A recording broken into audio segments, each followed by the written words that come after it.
धुरंधर जर आवडला नाही तर तुम्ही देशभक्तच नाही. 2-3 मध्यमवयीन स्त्रिया आपल्या त्या एस्केलेटरवरून हो. चालल्या होत्या आणि मी म्हटले बहुतेक उत्तर मराठी चित्रपटाला जात असतील, पण त्या आपल्या पुढे तरातरा जाऊन धुरंधरला जाऊन बसल्या. नायकाची हिंसा म्हणजे शौर्य आणि खलनायकाची हिंसा म्हणजे क्रौर्य. धुरंधर बद्दल एक वेगळं स्टेटमेंट जर करायचं झालं तर it's a very well made film. आपल्याकडे मायबाप प्रेक्षक अशी परंपरा हो, आहे. पण मायबापांना कसं फसवायचं हे पण पोरांना कळतच ना. तेव्हाच्या मारामाऱ्या सुद्धा फारच क्यूट होत्या असं मला आता वाटतं. आपल्याला सगळ्यांना त्या खलनायकाचं भयंकर आकर्षण आहे आणि होता होता आपण नायकाला सुद्धा निम्मा खलनायक बनवायला लागलो. वाईटानी बिघडणं हे भयंकर वेगवान आहे, वेगवान ते भयंकर आजपर्यंत पोहोचणार आहे. चांगल्या चित्रपटाचा परिणाम हा मात्र खूप सावकाश होतो. तो तसा टॉक्सिक आहे हा मुद्दा नाहीये, ती का एवढी सबमिसिव्ह आहे.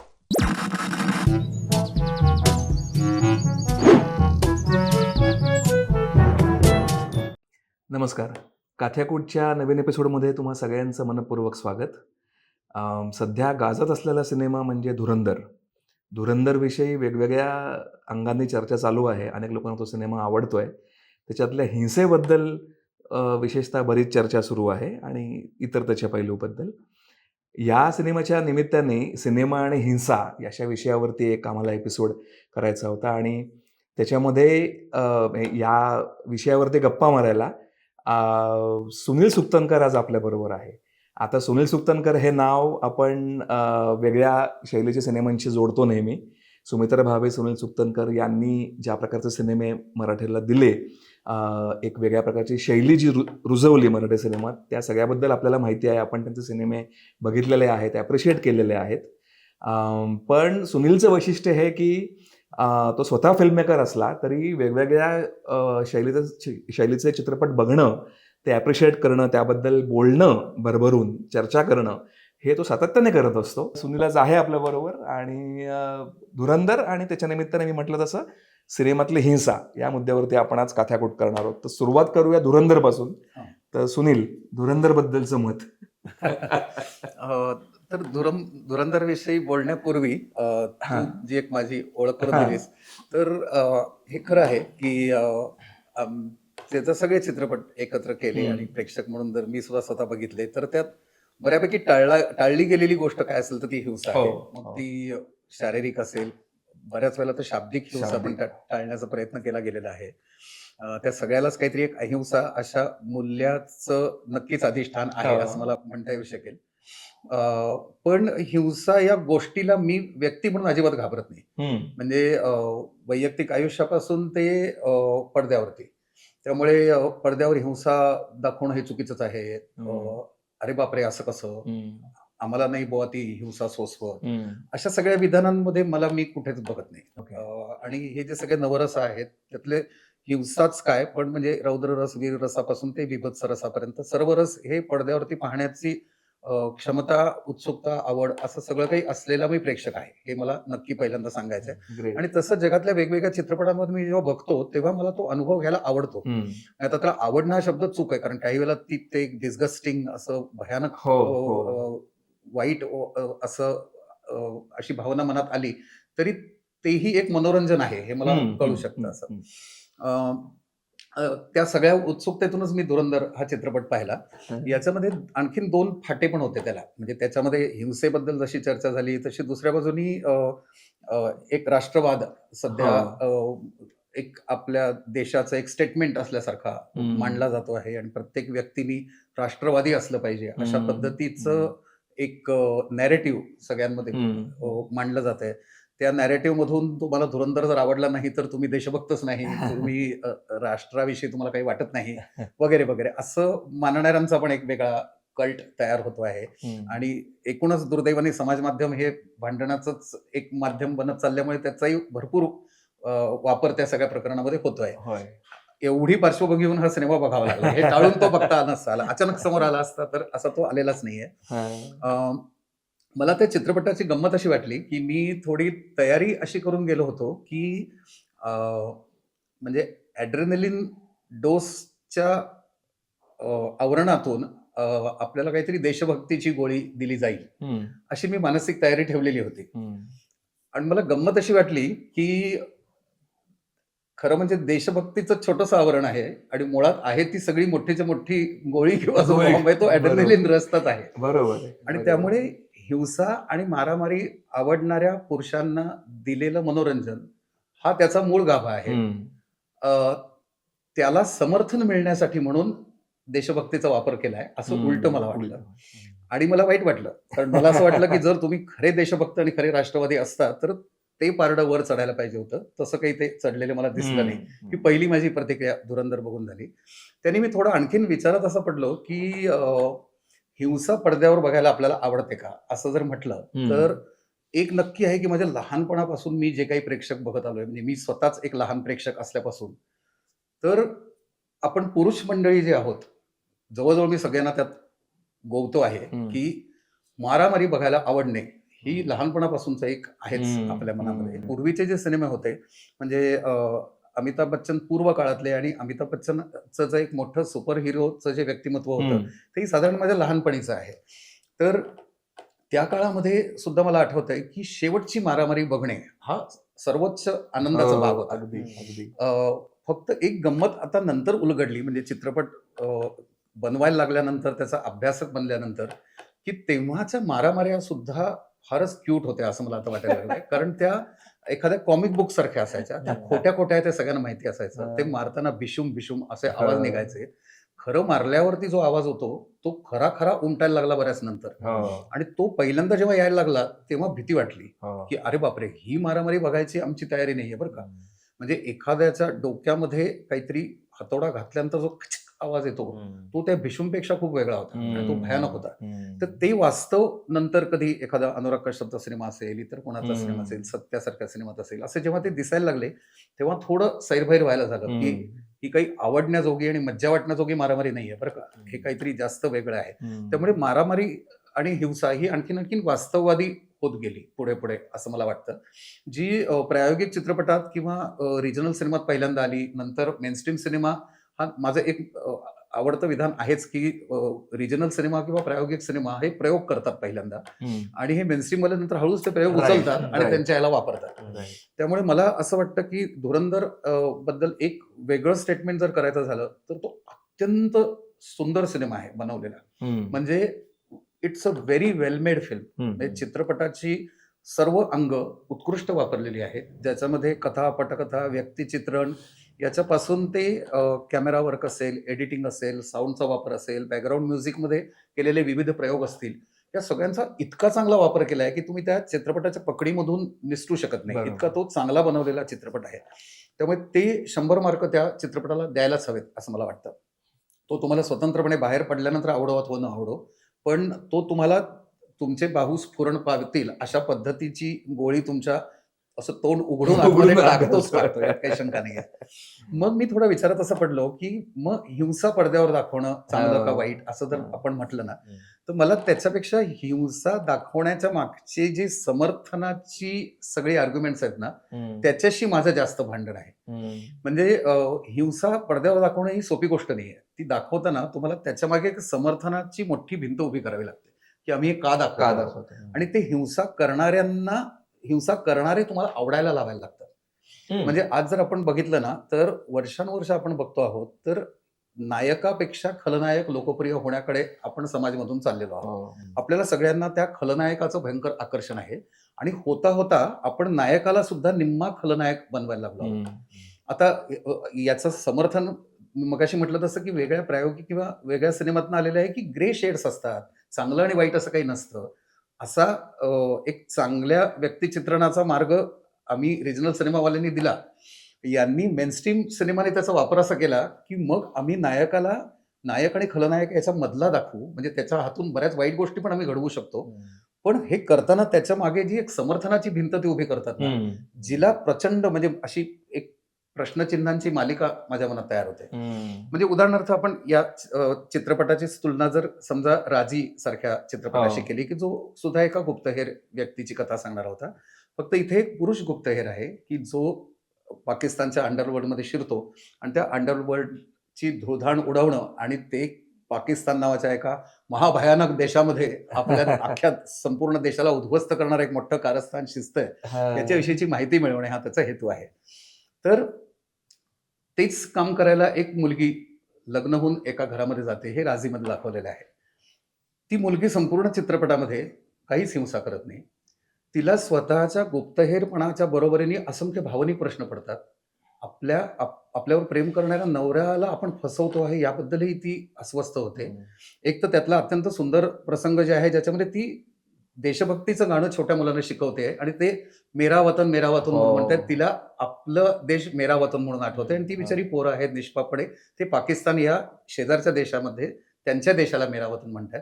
इथे मला असं वाटतं की एक वेगळं स्टेटमेंट प्रेक्षक म्हणून माझ्यापर्यंत असं पोचतं की हो, त्यांचा मेरा वतन हा आहे आणि माझा मेरा वतन हा आहे. आणि एक प्रकारे काही कारण नसताना आपण एकमेकांच्या समोर उभे Correct. केले गेलेलो आहोत एका भिंतीमुळे. ही प्रगल्भता त्या चित्रपटातून पोचते जरी ती गुप्तहेराची कथा असली तरी. आणि शेवटचं जेव्हा ती पिस्तूल उगारते तेव्हा सुद्धा तिला ते चालवत नाही, कारण मी माझ्या नवऱ्याला असं नाही मारू शकत या पद्धतीचा एक डिलेमा तयार करण्यापर्यंत ते पोहोचतात. इथे मात्र असं होतं की हा जो आपला नायक तिथे जातो तो का पाठवला जातो वगैरे याचे शेवटाशी छोटे छोटे त्यांनी हे दिलेले आहेत. पण तिथे गेल्यानंतर आपण बघतो काय, तर आपण प्रत्यक्षामध्ये पाकिस्तानमधलं एक कथित अंडरवर्ल्ड आहे जे प्रचंड आकर्षक पद्धतीने आपल्यासमोर मांडलं जातं.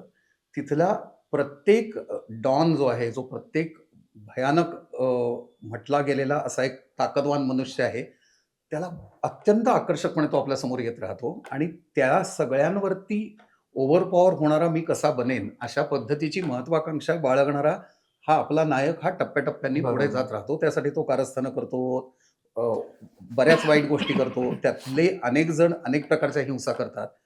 या सगळ्याला समर्थन या चिमुकल्या देशभक्तीच्या गोळीचं आपल्याला देऊन ठेवलेलं आहे की हे सगळं वाईट नाहीये बरं का, कारण हा जो आमचा नायक आहे तो मुळात चांगला आहे. तो मुळात देशभक्तीच्या नावाने तिथे गेलेला आहे. आणि त्यामुळे त्या समर्थनामध्ये त्यांनी तिथल्या एका निष्पाप मुलीच्या प्रेमात पडणं, तिला आपल्या प्रेमात पडू देणं, तिच्याशी संसार थाटणं, त्यांनी त्या संपूर्ण वेगवेगळ्या प्रकारच्या अंडरवर्ल्डच्या लोकांनाही त्यांचे विश्वासघात करणं, त्यांना धोका देणं, या सगळ्या गोष्टी समर्थनीय ठरतात, कारण आपल्याला ती एक छोटीशी देशभक्तीच्या गोळीचं आवरण दिलेलं आहे. पण प्रत्यक्षात प्रेक्षक काय करतो, तर प्रेक्षक ती हिंसा एन्जॉय करतो असं मला वाटतं. आणि यात थोडासा एक फरक मला गेल्या काही वर्षात असं जाणवतो की ते फक्त पुरुष करतात असं नाही, तर पुरुषांच्या बरोबरीने स्त्रिया किंवा मुली या त्या हिंसा करू शकणाऱ्या करणाऱ्या पुरुषांच्या आकर्षणामध्ये अधिकाधिक गुंत आहेत. याला बरं म्हणायचं का वाईट हे कळणं कठीण आहे, कारण काही वर्षांपूर्वी माझी एक तरुण मैत्रीण मला म्हणाली होती, नाही ते उघड्या सलमान खानचं गाणं मला बघायचंय. तर मला धक्का बसला होता की इतक्या थंडपणे तू म्हणतेस की मला शर्ट काढलेला सलमान खान बघायचाय, असं आमच्या बरोबरच्या मुली नव्हत्या म्हणत.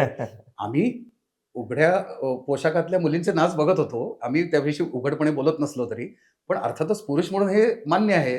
पण तुम्ही मुली कधीपासून म्हणायला लागले की आम्हाला उघडे पुरुष बघायचे, तर हे एक प्रकारचं पुढचं पाऊल आहे खऱ्या अर्थाने. तसं मला वाटतं की त्याची पुढची स्टेप ही पण आहे का, की हे हिंसक पुरुष आम्हाला आकर्षक वाटत आहे आणि आम्ही ते बघणार. ही पुढची पायरी आता स्त्रियांनी पण ओलांडलेली आहे. म्हणून आपण कालच मला खूप गंमत वाटली की 2-3 मध्यमवयीन स्त्रिया आपल्या त्या एस्केलेटरवर चालल्या होत्या आणि मी म्हटले बहुतेक उत्तर मराठी चित्रपटाला जात असतील, पण त्या आपल्या पुढे तरातरा जाऊन धुरंधरला जाऊन बसल्या. तर त्यामुळे माझा हा पूर्ण भ्रमनिरास झालेला आहे.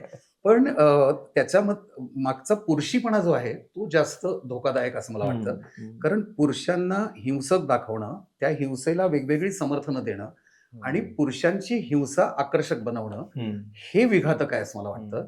ते धुरंधर बघून बाहेर पडल्यानंतर मला त्रास देणारी गोष्ट होती. आणि याचं एक अत्यंत उत्तम उदाहरण म्हणजे जर प्रेक्षक देशभक्तीने प्रेरित होत असते, तर जो बलुचिस्तान मधून येऊन त्या ल्यारी नावाच्या एका छोट्या विभागावरती आपलं साम्राज्य स्थापन करणारा खलनायक आहे, ज्याचं काम अक्षय खन्नानी केलेलं आहे, तर तो जो काय त्या व्यक्तिरेखाचं नाव असतं, रहमान डकैत आहे. त्या रहमान डकैतची रील्स करण्याची अहममिका लागली नसती.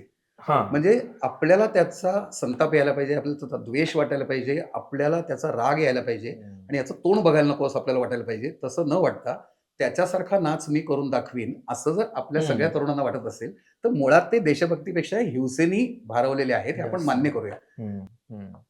मला हा प्रश्न पडतो नेहमी की नायकाची हिंसा म्हणजे शौर्य आणि खलनायकाची हिंसा म्हणजे क्रौर्य.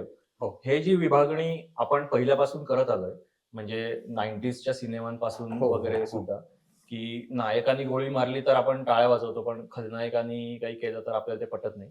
पण तू म्हणजे म्हणतोयस तसं की त्याला एक मागे एक जस्टिफिकेशन काहीतरी दिलं जातं, की का माहिती एक रिव्हेंज आहे म्हणून नायक या गोष्टी करू शकतो. म्हणजे मला आता बाजीगर सारखा सिनेमा आठवतो, की ज्याच्यात तो सगळे गुन्हे करतो शाहरुख खान. अगदी म्हणजे तो डायरेक्ट निरपराध मारून टाकतो. बरोबर.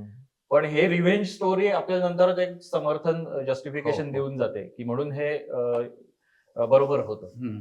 तर तो कसं म्हणजे दिग्दर्शक म्हणून ते बिलिव्हेबल वाटण्यासाठी काय काय क्लुप्त्या किंवा काय त्याच्यात केले जातात की ज्याच्यामुळे ते बिलिव्हेबल नाही, वाटतं? त्याच्यामध्ये ना एकमेव क्लुप्ती आहे, बाकी काही नाहीये. ती म्हणजे पुरुषप्रधान पुरुषसत्ताक व्यवस्थेचं समर्थन. एवढं एक जर तुमच्या बाजूला असेल ना, तर तुमच्या मागे एवढी संरक्षक भिंत उभी असेल, तुम्ही काही करा. म्हणजे बाजीगरचं तू म्हणालास ना उदाहरण, तर त्याच्यामध्ये खरं भांडण आहे ते त्या पुरुषाशी आहे, त्या बापाशी बरोबर आहे. त्या बापाचा बदला घेण्यासाठी मुलीला ढकलून दिलं ना, तरी प्रेक्षकातल्या मुलींपासून कुणालाही काही वाटत नाही, वाटत नाही. कारण तो बदला इतका मोठा ठरतो. हम्म. तर हेच या पुढच्या चित्रपटांमध्ये होत आहे. कारण जसं नायकानी नायिकेची छेड काढली ना, तर आपल्याला माहिती असतं की पुढे हे दोघं जण एकत्र येणार आहेत. तीच गोष्ट खलनायकाने केली तर वाईट आहे. हे आधीच्या थोड्या इनोसंट काळामध्ये चालायचं. आणि मला अनेकदा असं वाटायचं की हे खलनायक सुद्धा बिचारे दिसायला बरे असायचे. म्हणजे त्यांनी छेड काढल्यानंतर तू का नाही रिॲक्ट होत आहे, आणि यांनी छेड काढल्यानंतर थोडासा एक लटका विरोध दाखवायचा, पण त्याला जे करायचं ते करू द्यायचं. आणि त्याचाच अर्थ होतो की जेव्हा प्रेक्षकातला पुरुष ती छेडखानी करतो, तेव्हा तो स्वतःला नायक समजत असतो, खलनायक समजत नसतो. बरोबर आहे. त्यामुळे त्याला असं वाटतं की हे समर्थनीय आहे. आणि मग या मुलीने मला नकार का दिला, मी तर नायक आहे ना. म्हणजे आता आपण थोडासा आणखीन मागे गेलो तो जेव्हा अॅनिमल सारखा चित्रपट आपण बघतो, की त्याच्याबद्दलही खूप हिंसेबद्दल चर्चा झाली. मला असं वाटतं हिंसेबद्दल चर्चा करण्याचं काहीच कारण नाहीये. हिंसा दाखवा न दाखवा, कारण कसं आहे, 200 लोकांना मशीन गननी मारणं हा जो सीन येतो ना, तो हळूहळू आपल्याला हिंसक वाटत नाही. तो एखाद्या व्हिडिओ गेम सारखा आहे. व्हिडिओ गेम सारखा. आणि आता 3 वर्षाची मुलं सुद्धा 200 लोकांना छोट्या व्हिडिओ गेमच्या पडद्यावर मारत असतात. आणि त्या व्हिडिओ गेम सुद्धा सुरुवातीला ज्या एक साध्या असायच्या, त्या आणखीन भयानक होऊन त्यातनं रक्त निघतंय, हे फाडलं, इथनं हे निघालं, ते झालं, स्फोट झाला, तुकडे उडाले, अशी जास्तीत जास्त वास्तववादी बनवण्याकडे गेमिंगवाले पण चाललेले आहेत. कारण अधिक थ्रिल देणं, अधिक ॲड्रेनलिन चढवणं हाच त्यांचा हेतू आहे. हा लहानपणापासूनच मुलगे तरी 100% बघतायत. मला माहित नाही मुली त्यात कितपत जातायत ते. अजून तरी तो बऱ्यापैकी आहे. म्हणजे अजून असं होतंच की आपण मुलाला खेळायला बंदूक देतो, मुलीला बाहुली देतो. हे अजून चालूच आहे. ते एका अर्थाने 100% चूक असलं तरी जोपर्यंत मुलींच्या हातात बंदूक देत नाही तोपर्यंत मला तेवढं तरी एक समाधान आहे. मुलाच्या हातात बाहुली देते तो मला जास्त बरं वाटेल, पण ते नाही अजून कोणी करत आहे. तर त्यामुळे कसं होतं, ॲनिमलमध्ये सुद्धा ही जेव्हा हिंसा दाखवली जाते, ती हिंसा ही गंमत असते. त्यामुळे ती तेवढ्यापुरती गमतीशीर होते आणि ते दाखवताना कोणा गंमत करत दाखवतात पहा. म्हणजे त्याच्यात गमतीशीर संवाद घालतात. तो हळूहळू तो बघताना हसायला पण येतं आपल्याला. म्हणजे एक माणूस दुसऱ्या माणसाला ठार मारतोय, हे करताना तुम्हाला हसू येतं, कारण तुम्हाला त्याची गंमत वाटत असते. तर ते बघण्याची आपल्याला सवय लावणं हा पण या हिंसक सिनेमांचा एक भाग आहे. पण त्याच्यापेक्षा घातक जे समर्थन मी म्हणतोय तसं, की मला आता ॲनिमल सारख्या सिनेमामध्ये काय खटकावं, तर लोक सारखे असे म्हणत राहिले की ते बूट चाटायला सांगतो वगैरे, त्या सीनवर खूप चर्चा झाली. तर मला त्याचं काहीच फार वाटलं नाही. म्हणजे मला असं वाटलं की तो बूट चाटायला सांगतो कारण त्याला हे माहिती असतं की ही परक्या लोकांनी आपल्यावरती बरोबर. हेरगिरी करण्यासाठी Plan पाठवली, केलेली तिची मला आहे. परीक्षा घ्यायची आहे. म्हणून त्यांनी ते करायला लावलं आणि तेही प्रत्यक्षात करण्याच्या आधी तो तिला थांबवतो वगैरे वगैरे. जास्त त्यातला पोरकट आणि मूर्खपणा हा आहे असं मला वाटतं, की हा लहान मुलगा आपल्या बापावरती एक गोळी घातली गेली, ज्यात तो बिचारा मेला पण नाही बाप, याचा बदला म्हणून एवढा रक्तपात करत फिरतो. याच्या समर्थनावरती आपण तो संपूर्ण रक्तपात पाहत राहतो. आणि त्याच्यामध्ये दुसरं एक मला गंमत अशी वाटते, की म्हणजे ॲनिमल हा मला फेमिनिझमची खूप मोठी जीत वाटते. आता हे लोक म्हणतील असं कसं? तर मला असं वाटतं, की म्हणजे त्याचाच आधीचा चित्रपट कबीर सिंग सारखा जो आहे, त्याच्यामध्ये त्यांनी काही प्रमाणामध्ये टॉक्सिक मॅस्क्युलिनिटी दाखवली म्हणून त्याच्यावर चर्चा झाली. त्यातल्या हिंसेवर पण चर्चा झाली. त्यांनी नायिकेच्या थोबाडीत मारण्यावरती चर्चा झाली.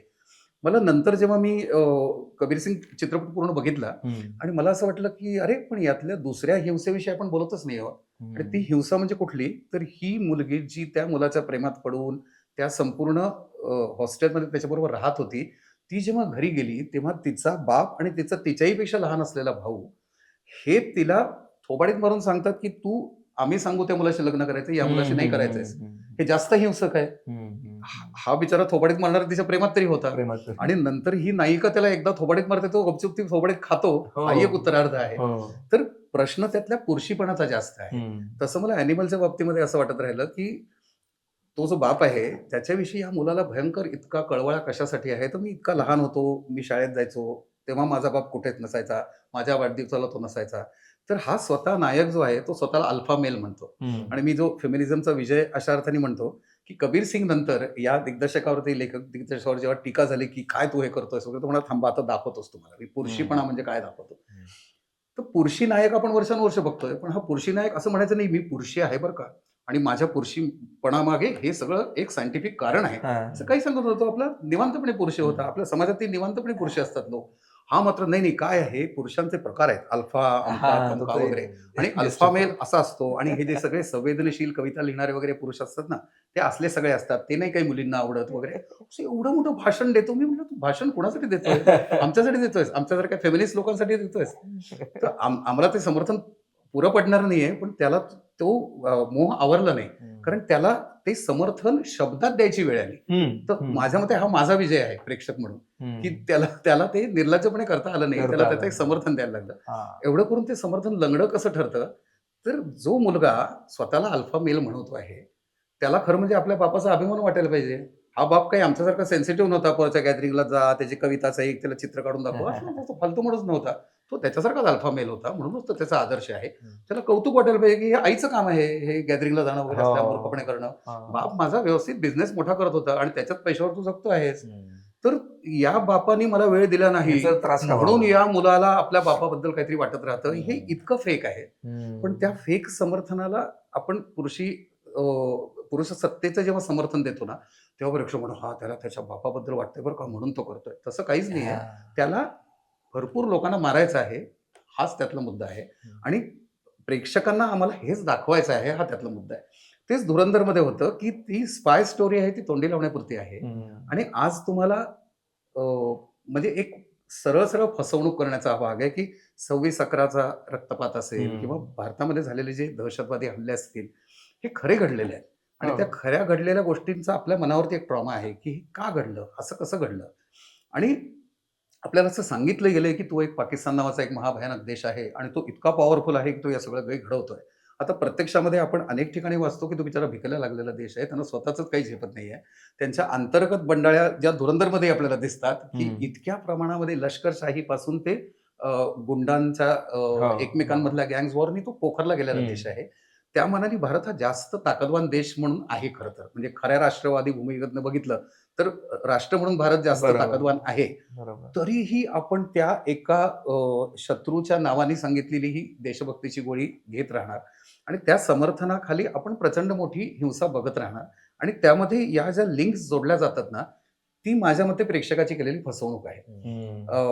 अगदी छोटं मी उदाहरण देऊ का, वेळ असेल आपल्याला तर? म्हणजे आम्हाला मी फिल्म इन्स्टिट्यूटमध्ये शिकत असताना शेखर कपूर आम्हाला शिकवायला आले होते, आणि त्यांच्याशी आमच्या खूप इन्फॉर्मल गप्पा झाल्या. आणि तेव्हा मिस्टर इंडिया हा चित्रपट आला होता, तो मला खूप आवडला होता, आणि खूप छान बनवलेली एक व्यावसायिक फिल्म होती ती. आणि त्याच्यामध्ये मोगॅम्बो सारखा जो खलनायक बनवलेला होता, तर ते असं म्हणाले, की मला अगदी असं कॉमिक बुक सारखा तो बनवायचा होता, म्हणजे फॅन्टम वगैरे मध्ये असतो तसा. तर मी त्यांना असं म्हटलं, की ते बरोबर आहे, पण तो देशाला खच्ची करण्यासाठी भारत देशाला काय काय कारवाया करतो असं दाखवलंय. आणि प्रत्यक्षामध्ये जेव्हा ती अगदी छोटी सगळ्यात निरागस जी मुलगी आहे, ती त्या खेळण्याला हात लावून स्फोटामध्ये मरते, असं तुम्ही दाखवलं. इथे ती लिंक मात्र आमच्या मनात लागली, की हा जो कॉमिक बुक खलनायक आहे, तोपर्यंत मी ते गंमत म्हणून बघत होतो. म्हणजे मोगॅम्बो खुश हुआ आहे हे पुन्हा आपण आकर्षक म्हणून बघितलेलं आहे. आणि तो त्याच्या लोकांना जम्प असं म्हणतो, तर ते ऍसिडमध्ये पण उड्या मारतात. ही सगळी भयानकता आपण कॉमिक बुक सारखे ह्या ह्या करून बघत होतो. पण एक छोटीशी निरागस मुलगी जेव्हा स्फोटात मरते, तेव्हा मी म्हटलं मला काहीतरी त्रास झाला, की या वास्तव आणि या कॉमिक बुकच्या रियालिटीला तुम्ही का जोडलं. तर ते क्षणभर थांबले आणि गंभीर झाले, आणि ते म्हणाले, हो, ही माझी चूक झाली. त्यांनी शांतपणे मान्य केलं. ते म्हणाले, हा थोडा मोह होता, कारण त्यांनी प्रेक्षकाला तुम्ही पिळून काढू शकता. कारण त्या मुलीचा मृत्यू याचा बदला घेण्यासाठी तो मोगॅम्बोला मारायला जातोय, हे आपल्याला बघायला बरं वाटतं. तर हे व्यावसायिक चित्रपट बनवणाऱ्यांचे मोह असतात, आणि फक्त या प्रामाणिक दिग्दर्शकाने तो मान्य केला. पण इथे मला इतक्या ठिकाणी ते दिसत राहिलं, कारण ते जे म्हणजे भाजीचं वजन उचलून तो डोकं पुढेपर्यंत मारणं, मारतोय, हो. त्याच्यात साऊंड इफेक्ट आहे, त्याचे ते दिसतं अत्यंत तुम्हाला ते. प्रॉस्थेटिक मेकअप्स इतके सुंदर आहेत की तो चेचलं जाणारी कवटी आपल्याला दिसते आहे, ती न घाबरता दाखवलेली आहे. तर हे सगळं चित्रपटाच्या परिभाषेच्या दृष्टीने खूप चांगल्या दर्जाचं आहे. पण हे तुम्ही आम्हाला का दाखवता आहात, तर त्या देशभक्तीच्या खोट्या समर्थनाखाली तुम्ही ऍक्च्युली आम्हाला हिंसेची चटक लावता आहात. हे ते मान्य करणार नाही, पण प्रेक्षक जर शहाणे असतील तर त्यांनी हे लक्षात घ्यावं, बघावा जरूर, मनोरंजन म्हणून बघायलाही हरकत नाही. बाहेर पडल्यानंतर एक लक्षात घ्या, आपल्याला हिंसेची चटक लागलेली आहे. उद्या आपल्या डोळ्यासमोर जेव्हा अशी भयानक हिंसा घडणार आहे, तेव्हा आपण एखादा सिनेमा बघितल्यासारखे व्हिडिओवरती शूट करून निघून जाणार आहोत. आपल्याला त्याची भयानकता कमी कमी होते आहे. आपल्या घरातल्या पोरेबाळींना कोणीतरी उचलून घेऊन जाणार आहे, आपल्या घरातल्या एखाद्या छोट्या मुलाचा मृत्यू अशा कुठल्या तरी हाणामाऱ्यांमध्ये होणार आहे. तेव्हा आपल्याला हे लक्षात ठेवायला पाहिजे, याची सुरुवात तिथून झालेली आहे, एक समाज म्हणून घसरायला. आणि हा चित्रपट आपण डोक्यावर घेऊन या सगळ्याला एक कौतुकाची पार्श्वभूमी दिलेली आहे. कारण आपल्याला हे गँगस्टर खलनायक जास्त आवडत आहेत. नायक त्यांच्यासारखा गँगस्टर बनतो आहे, यांनी आपल्याला जास्त मोठा आनंद मिळतो आहे. तर ते आपण प्रेक्षक म्हणून मान्य करत नाही, हे मला जास्त म्हणजे घातक हिंसा वाटतं. ऍक्सेप्टेबल व्हायला लागली किंवा नॉर्मलाइज व्हायला खूप लागली. normal normalise. पण मग इथे एक प्रश्न खरा असा पडतो की हिंसेचं चित्रण आपण म्हटलं तर मला वाटतं परिंदा, सत्या, साधारण त्या ह्याच्यापासून हिंसा आपल्याला दिसतेय.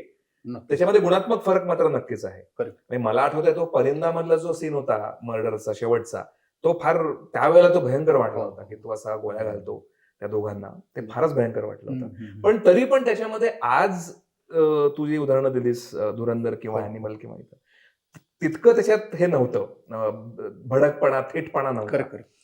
तर मग असं आपल्याला काही म्हणता येतं का की टॉलरेबल आणि नॉन टॉलरेबल हो हो. असं काही आहे का? कारण मग नंतर मग सत्य आला, मग कंपनी आला, गँग्स ऑफ वासेपूर आला, याच्यातनं पण आपल्याला हिंसा दिसलेली आहे. हो हो.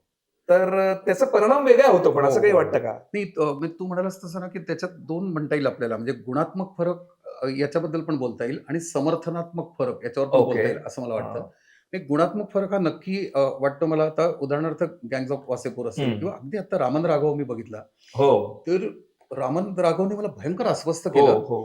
पण मला म्हणजे त्या मध्यंतरापाशी मला असं मी घाबरल्यासारखं झालो, की याचा एखादा खून अयशस्वी झाला ना, तर मला असं वाटायचं, अरे रे, हा यशस्वी व्हायला पाहिजे असं मला वाटेल की काय, अशी मला भीती वाटली. कारण एक दोन कोणीतरी तो कोणाला तरी मारायला जातो आणि तेवढ्यात काहीतरी होतं आणि तो मारत नाही तो त्या मारत व्यक्तीला. नाही. तर मी म्हटलं, हे काय होतंय आपल्या डोक्यामध्ये, हे जाणीव पण एक नक्की होते. पण दुसऱ्या बाजूनी मुंबई नावाचा एक मोठी यंत्रणा आहे, ज्याच्यामधून तो एक असा किडामुंगीसारखा एक कोणीतरी छोटा माणूस निघतो आणि जो त्या हिंसेनीच स्वतःला त्यापेक्षा मोठा समजायला लागतो. करेक्ट. ही सगळी रचना जी त्या व्यक्तिरेखेची आहे ना, ती मला खूप चांगली वाटली. आणि त्या सिनेमानी त्रास देणं हे वेगळं, पण मला नुसत्या त्या रामन राघवचा संताप येणं असं नव्हतं, तो बिचाराही वाटत राहिला आणि ती व्यक्तिरेखा खऱ्या अर्थाने कॉम्प्लेक्स बनवली असं मला वाटलं. तसं मला गँग्स ऑफ वासेपूरचंही वाटलं, की त्याच्यामध्ये त्या सगळ्यांचं क्रौर्य पण आहे, बिचारेपणा पण आहे, त्यांच्यातल्या हेव्या दाव्यांना अगदी जमिनीवरच्या पातळीवरती आणलेला साधेपणा आहे. त्यामुळे त्याचं ग्लोरिफिकेशन होतंय असं आपल्याला वाटत नाही. त्याच्यामध्ये एक सूक्ष्म ग्लोरिफिकेशन होण्याची भीती मला नक्कीच वाटते, कारण ते आकर्षक वाटत राहतात. ती माणसं जितकी तुम्ही रंगवाल तितकं, म्हणजे उदाहरणार्थ कुठल्या तरी एखादा शाळेमध्ये शिकवणारा माणूस आहे जो मनाने खूप चांगला आहे, यापेक्षा एक 100 फूट पचवलेला गँगस्टर पण मनाने चांगला आहे, हेच मला जास्त का बघावं असं वाटतं. मी कुठल्या तरी एका साध्या शाळा मास्तरची गोष्ट का नाही बघायला जात थिएटरमध्ये. तर याचा अर्थ मला हिंसेची चटक लागलेली आहे, मी स्वतःशी मान्य करायला पाहिजे. पण ते आपल्याला लक्षात येत नाही. आपल्याला अजूनही हिरो हा ताकदवान हिंसकच वाटतो, तो नसलेल्या माणसाला आपण हिरो मानतच नाही. तर हे आपण समाज म्हणून घसरत चाललेलोच आहोत किंवा घसरलेलोच आहोत आणि आपण मान्य करायला लागलो असं होऊ शकतं. हा नाही, आणि थोडा तो समर्थनात्मक फरक जो मी म्हणतोय, तो मला या अर्थाने वाटला की त्याचं ग्लोरिफिकेशन करण्याच्या बाबतीमध्ये वास्तववादी करताना म्हणजे प्रेक्षकाला शेवटी काय आहे, जे मी म्हटलं तसं त्याला एक थ्रिल पाहिजे असतं. तर थ्रिल एखादं घेतलं ना की त्याची इम्युनिटी येते, मग आणखीन थ्रिल म्हणजे दारूसारखं येते की मला 2 पेगनी चढत नाही असं म्हणत दिवसामध्ये 2 बाटल्या पिणारी माणसं तयार होतात ना, तसं हिंसेचं पण आहे की मला 2 घोट हिंसा मी पचवली, मग पुढच्या सिनेमात मला 2 घोटांनी काहीच होत नाही, मग मला एक ग्लास द्या, मग मला 1 बाटली द्या, मग मला 5 हम्म. बाटल्या द्या.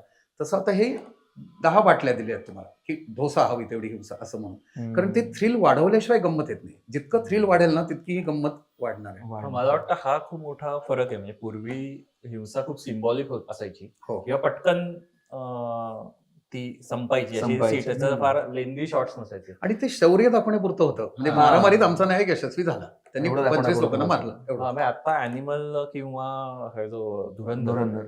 त्याचं असं ग्राफिकल खूप त्याच्यात दाखवलं हम्म. जातं. म्हणजे एकदम डिटेलमध्ये सगळं दाखवलं जातं. तो एक मोठा भाग आहे. हम्म. आणि दुसरं एक मला जे आपण परिंदा किंवा सत्या हम्म. किंवा गँग्स ऑफ वासेपूरचं हे घेतलं, मला वाटतं की टॉलरेबल हिंसा कदाचित ती असावी जी फायनली पनिश्ड होते. म्हणजे ती हिंसा करणारे जे कॅरेक्टर्स आहेत हम्म. त्यांना काहीतरी पनिशमेंट पनिशमेंट मिळते. होते. ह्या अॅनिमल मध्ये किंवा धुरंधर मध्ये हा एक फरक वाटतो की इट रिमेन्स अनपनिश्ड. म्हणजे तो अॅनिमल चा कॅरेक्टर हो, हो. सगळे प्रकारची हिंसा करतो, पण तरी पण त्याला काही त्रास होत नाही correct. पुढे. म्हणजे ना त्याला काही पोलीस पकडून नेतात किंवा कुठलंच त्याला प्रॉब्लेम होत नाही. हो. तो एक मला असा एक ते फरक वाटतो. जस्टिफाय करण्यासारखं होतं. म्हणजे बाजीगरमध्ये पण शाहरुख खान शेवटी मरतो. हो. हा. त्याच्यामुळे हा, म्हणजे एका पोएटिक जस्टिस पर्यंत पोहोचण्याची एक पद्धत होती पूर्वी. पद्धत होती. पण मला वाटतं एकूण समाज म्हणून पण आपण आता अशा काहीतरी याला पोहोचलोय ना, की आपल्यालाच माहिती झाले बहुतेक की असं काही नसतं. म्हणजे हा. ते चांगलं वागणाऱ्याचं चांगलं असं होतं. काही यावर नाहीच आता आहे खरं म्हणजे मुळात. आपल्यापैकी कुणाचाच विश्वास उरलेला नाहीये. त्यामुळे हळूहळू पुढची स्टेप अशी की आपण चांगलं वागायचंच कशाला. म्हणजे अजूनही खरं तर समाज माझ्या मते तरी चालतो तो चांगलं वागणाऱ्या लोकांमुळे हा, चालतो. बरोबर आहे. आणि जे कमी संख्येत आहेत जे त्यावर विश्वास न ठेवणारे आहेत. बरोबर आहे.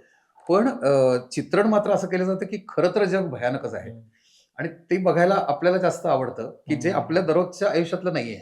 पण आपल्या आयुष्यामध्ये ही भयानक हिंसा अगदी प्रत्यक्ष अनुभवाला येत नाही, जगात चालू आहे. तर ती बघण्याचं आपल्याला आकर्षण आणि चटक लागणं हा आपल्या स्वतःच्या दृष्टीने घातक भाग आहे. हे याची जागरूकता आली ना तरी सुद्धा त्याचा परिणाम खूप कमी होईल. त्याची जागरूकता नाही आहे. म्हणजे प्रेक्षकांना हे लक्षात येत नाहीये. ते स्वतःला खोटं जस्टिफाय असं करतं की हा तर चित्रपट आहे, याला कुठे एवढं सिरियसली घ्यायचं असतं. ते ठीक आहे असं तुम्ही म्हणत राहाल, पण तुमच्या आतमध्ये खूप जाऊन पोहोचलेलं आहे. तुम्हाला त्याची कल्पनाही नाहीये. आणि बनवणारे हे तुमच्यापेक्षा प्रचंड प्रचंड बुद्धिमान लोक आहेत. हो. हे पण नाही लोकांना कळत. काल धुरंधर बघताना 2 प्रश्न पडले मला. एक हम्म. म्हणजे की ज्या संख्येने म्हणजे एकतर तो फुल हाऊसफुल प्रयोग होता ऑलमोस्ट, हो. आणि स्त्री पुरुष दोघेही हो, स्त्रियांची आणि संख्या पण खूप होती. सगळ्या मगाशी वयातले सगळ्या वयातले असे होते. तर मला एक प्रश्न पडला की जसं कॉमेडीच्या बाबतीत बरेचदा म्हणलं जातं, तसं हिंसा हा पण एक सामूहिक अनुभव आहे का? की ज्या लोकांना ते समूहात एन्जॉय Enjoy करतात करतात. असं काही तसं आता झालंय असं आहे वाटतं. नाही, कारण म्हणजे जसं तुम्ही एखादा कोणीतरी चोर सापडल्यानंतर ना 25 लोक त्याला बदलून मारतात. काढतात. हा. तर तसं आहे ते, कारण तेव्हा तुमचा चेहरा नसतो ना. एक माणूस मारायला गेला तर तुमचा चेहरा दिसतो. तसं चित्रपटगृहामध्ये जो तुमचा चेहरा दिसत नाही, तुम्ही अंधारात असता. म्हणजे तुम्ही ती हिंसा एन्जॉय करताय हे तसं बघायला कोणी नसतं. बरोबर. गिल्ट शेअर होते हा सगळ्यांना. गिल्ट, आणि समूह मिळून ते चढतं पण जास्त. कारण त्या समूहाची ती गंमत आहे. ते समूहाला मिळून कुणाला तरी ठार करावं असं तसं वाटतं. आणि ते सुद्धा या चित्रपटांच्या नंतरच्या काळातच वाढलेलं आपण बघतो आहोत. म्हणजे मॉब लिंचिंग करणारा समाज कुठून तयार होतो?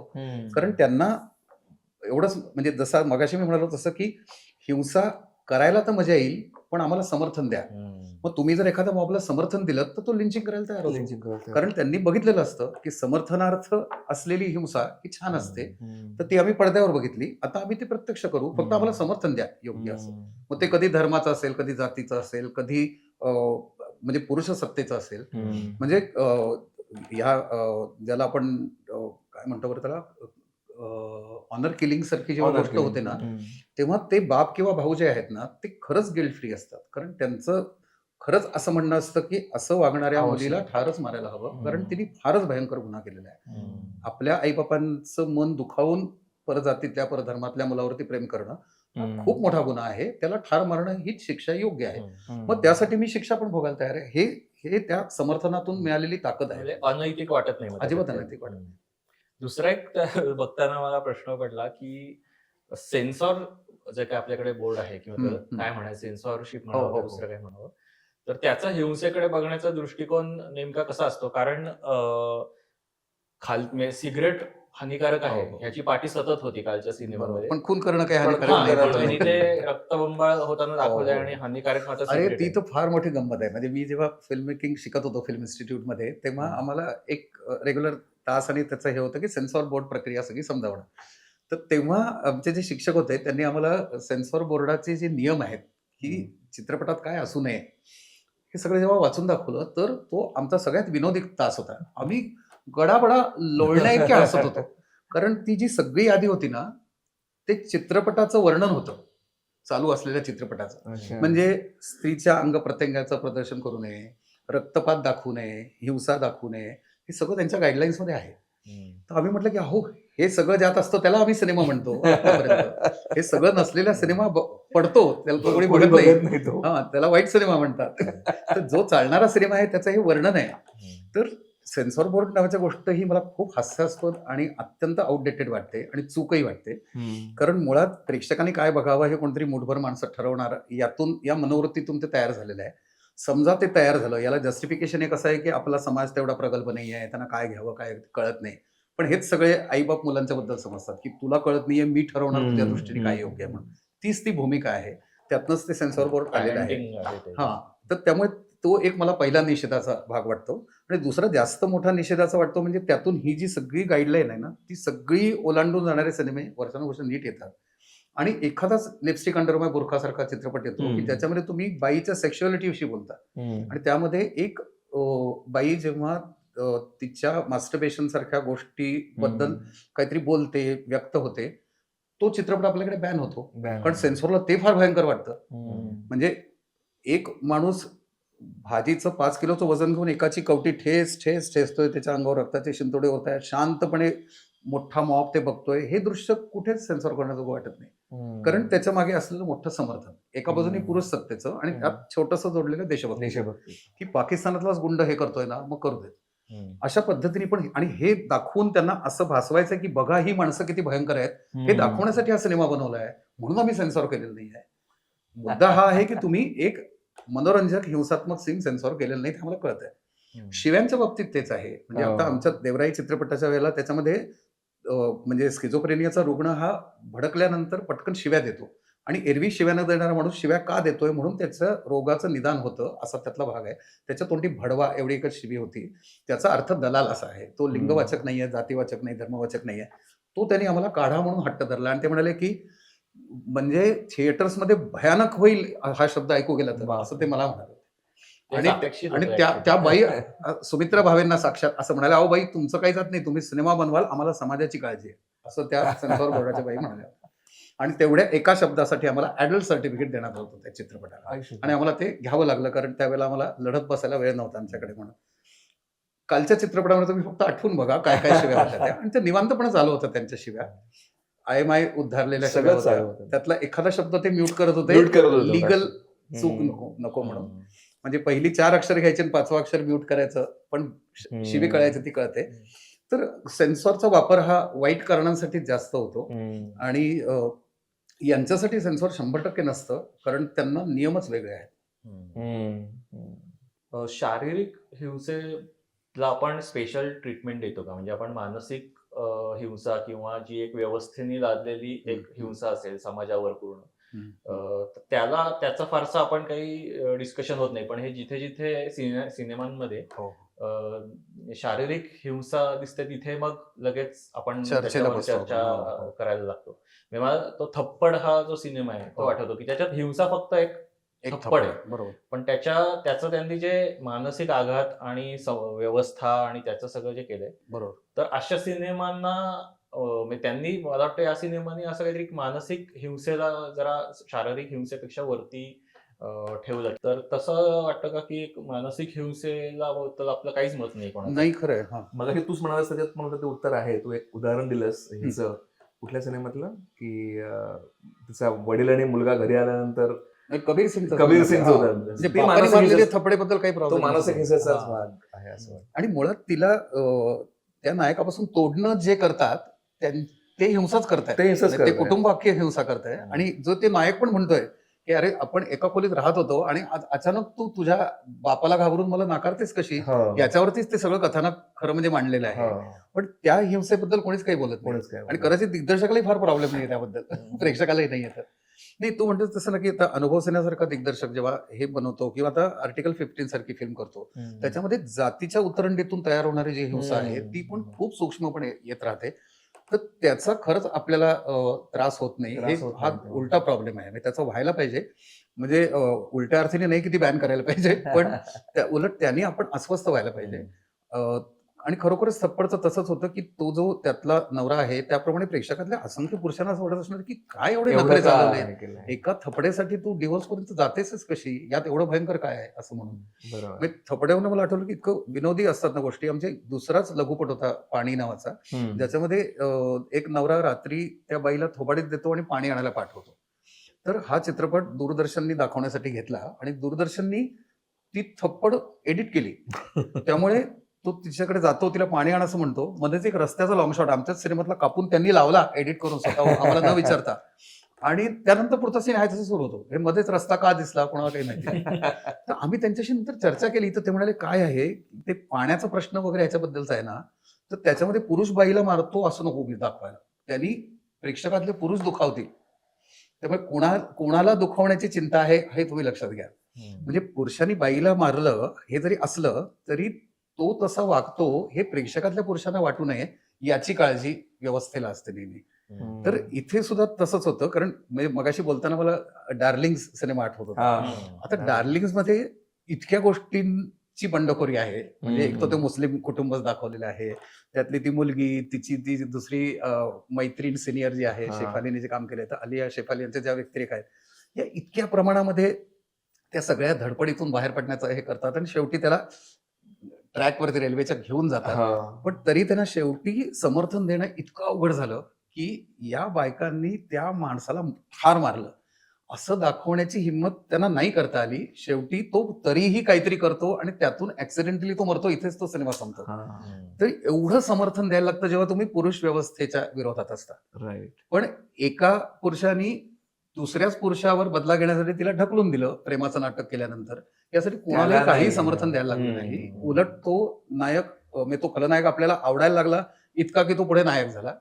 आणि नायक म्हणून त्यांनी केलेल्या सिनेमांमध्ये मात्र त्याची एक वेगळी क्युटी आणि जी मला चांगली वाटते. आणि तो निदान त्यांनी ती केली नंतर म्हणून मला शाहरुख बद्दल बरं वाटतं. पण ते मात्र आहेच नक्की.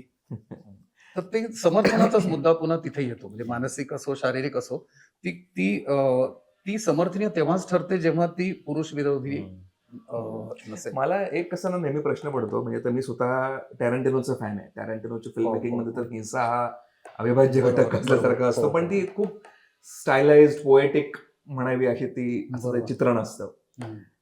असं एक बरेचदा म्हटलं जातं आपल्याकडे, बरेचदा म्हटलं तसं नाही खरं. आपलं ते ह्यांचं ते प्रसिद्ध वचन आहे बाळासाहेब भारत यांचं, की हा समाज कीर्तनाने सुधारत नाही आणि तमाशाने बिघडत नाही, असं ते एकदा म्हणाले होते. आणि ते विधान वारंवार ते उद्धृत केलं जातं.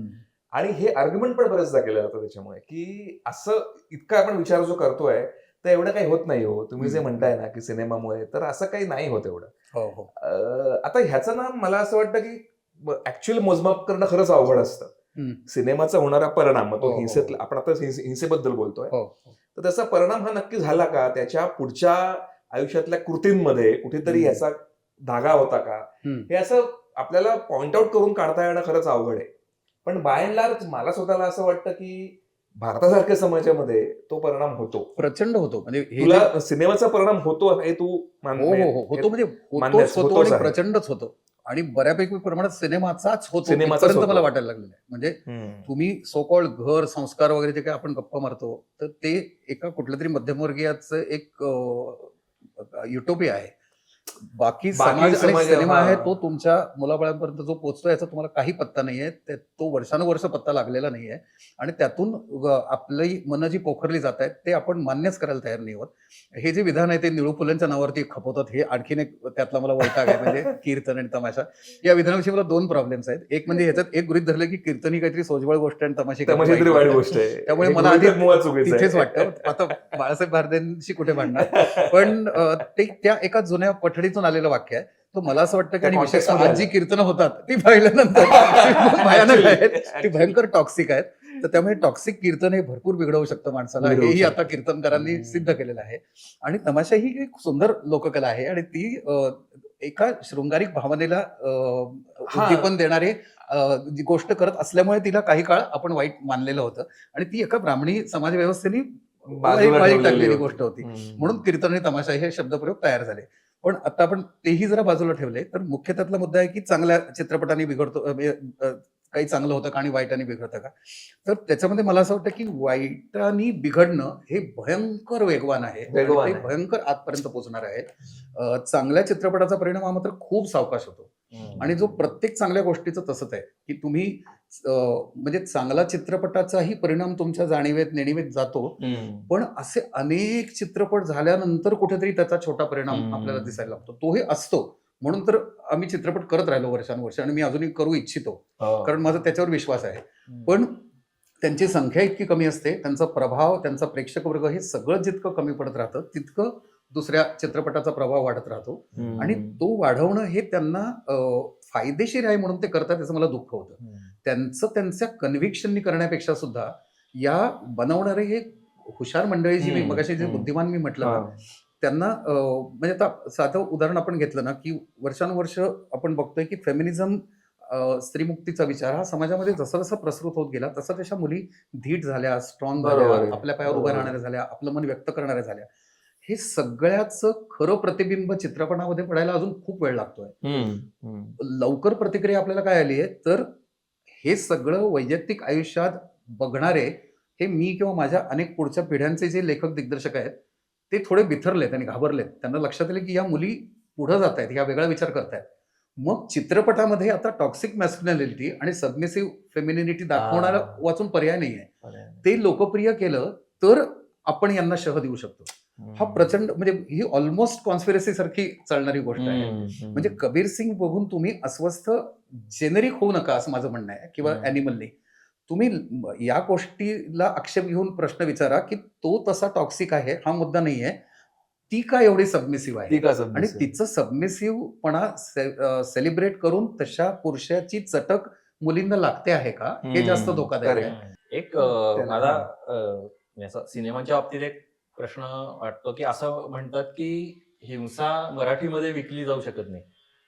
खरं. तर असा तो एक विरोधाभास पुन्हा आहे का की तेच प्रेक्षक धुरंधर बघतील पण ते मराठीमध्ये हिंसा दाखवायला नाही बघणार? हे मात्र आहे आणि खूपच त्रासदायक आहे ती गोष्ट. कारण तू मगाशी टॅरंटिनो वगैरे म्हणालास तसं ना, तसं तर तेंडुलकरांसारख्या लेखकाला पण खूप वर्ष हे झेलावं लागलं की कशासाठी हे, का तुम्हाला हेच दिसतंय का. तर हिंसा, मानसिक विकृती या गोष्टी आयुष्याचा भाग आहे, समाजाचा एक भाग आहे आणि त्या मांडल्या जायला पाहिजेत असं मला वाटतं, न घाबरता. आणि ते मांडताना त्याच्यासाठी हिंसा दाखवली पण जाणार. म्हणजे जसं आपण पूर्वी म्हणायचो ना की ती दोन फुलं आपटली, याच्यापेक्षा खरं चुंबन दाखवा, तिथपर्यंत आपण पोहोचतोय.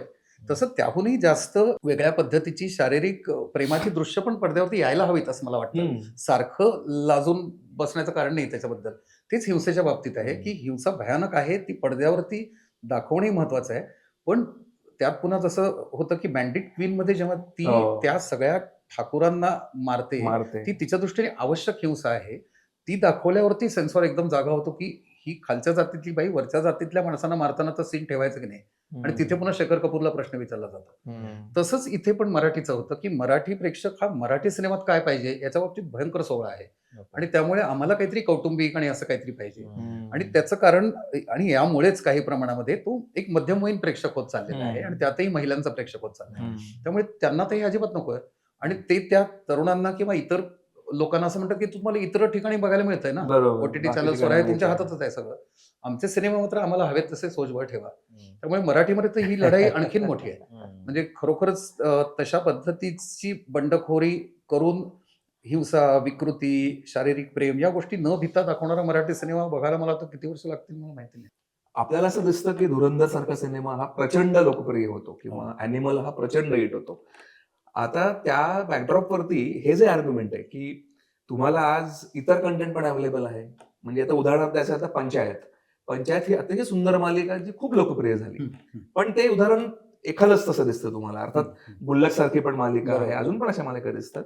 तर असं एक आर्ग्युमेंट येतं बरेचदा की हे तुम्ही म्हणताय ते बरोबर आहे की ह्याचा अतिरेक होतोय आणि त्याचा परिणाम होतोय, पण दुसऱ्या बाजूला असा पण कंटेंट आहे ना, म्हणजे तो अजिबातच नसता तर कदाचित मग घाबरायची गरज होती. बरोबर. पण आज तसं नाहीये, तर मग एवढं खरंच काळजी करावं असं आहे का, असं पण एक आर्ग्युमेंट येतं. हो. त्याच्याबद्दल काही बोलता येईल का? नाही, त्याच्यात एक मुख्य मुद्दा असा आहे की चित्रपटगृहामध्ये काय बघायला आवडतं याच्यामध्ये एक्स्ट्रा वॅगन्स आहे. म्हणजे त्याच्यामध्ये okay. Larger than life presentation, मग हा. हिंसा असेल, वेगवेगळ्या पद्धतीची हिंसा असेल, म्हणजे स्फोट, विस्फोट, डिस्ट्रक्शन, हे सगळं मोठ्या पडद्यावरती बघायला जी एक हा. मजा येते. मग ते प्रलय असतील, विमानं उडवून देणं असेल, हा, बिल्डिंग उडवून गाड्या देणं असेल, उडणं वगैरे. तिथपासून ते माणसांचे खून असतील, हे सगळं जितकं जॅगॅन्टिक आणि मोठं असेल तितकं ते चित्रपटगृहात बघण्याजोगं आहे. जे छोटं आहे, सटल आहे, मानसिक आंदोलन वगैरे वगैरे आहे, ते आम्ही घरी बसून ओटीटी अच्छा. किंवा टीव्हीवर बघू. असं एक बायफर्केशन टेलिव्हिजन आणि ओटीटी नंतर झालेलं आहे. हम्म. तितक्या प्रमाणामध्ये चित्रपटगृहासाठी बनवणाऱ्यांना तेच बनवायची इच्छा पण होत राहते. म्हणजे इव्हन तुम्हाला मनोरंजन जरी करायचं असेल ना, तरी तुम्हाला 100 माणसं नाचणारे नृत्य दाखवायला पाहिजे. हा. तुम्हाला 2-3 लोकांचं नृत्य मग टीव्हीवर बघू ना. असं हा. म्हणजे छोटं टीव्ही, मोठं चित्रपटगृह सिनेमा, असं आहे. थिएटर. मग ते सगळीकडेच लागू पडतं. त्यामुळे ते एक झालेलं आहे. दुसरं मला असं वाटतं, की मगाशी मी म्हणालो तसं, की तो जास्त मोठा भाग आहे, की जितकं ते पुरुषी आणि पुरुषसत्तेच्या म्हणजे बाजूने उभं राहणारं, तितकं ते मोठ्या पडद्यावरती जातं.